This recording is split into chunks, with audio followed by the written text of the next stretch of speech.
But once your student is able to sustain a pose like this for 40 seconds, 60 seconds, then, they are probably ready for another challenge.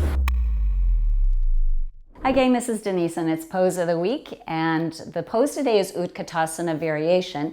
The reason I'm actually going into this pose is a great opportunity to talk about our priorities in the practice, which are really stability, then strength, then mobility.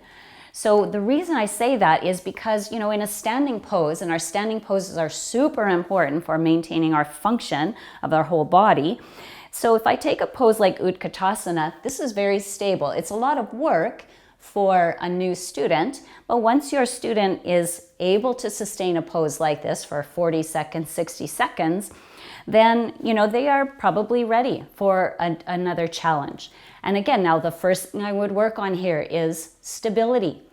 And then if I can sustain this posture for, 60 seconds, now I'm working on strength. I'm really getting strong. If I can sustain for that long in an active posture, this is not true of passive postures, but an active posture, now I'm working on strength. So that's very important.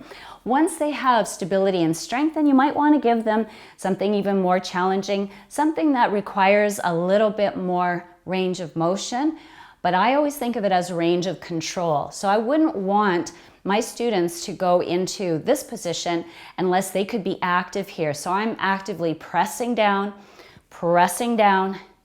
and then again, if you want a little further challenge, if this is accessible, now I've made a bind, but I'm very active in the bind. I'm pulling with my fingers, pushing with my foot, pushing.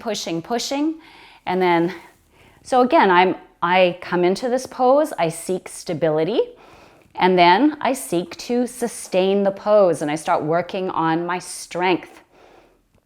This is not really a pose where I would work on my mobility, but I am gaining mobility here by the simple fact that I'm using my available range and I'm staying active and strong in it. So this is kind of my approach to working with any posture. I don't do passive postures in general in my classes. They're active. I want my students to have stability, strength, and range of control.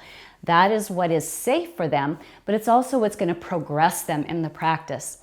So thanks for joining me, hearing my philosophy, and so appreciate your support. Thanks so much for being here. Bye for now.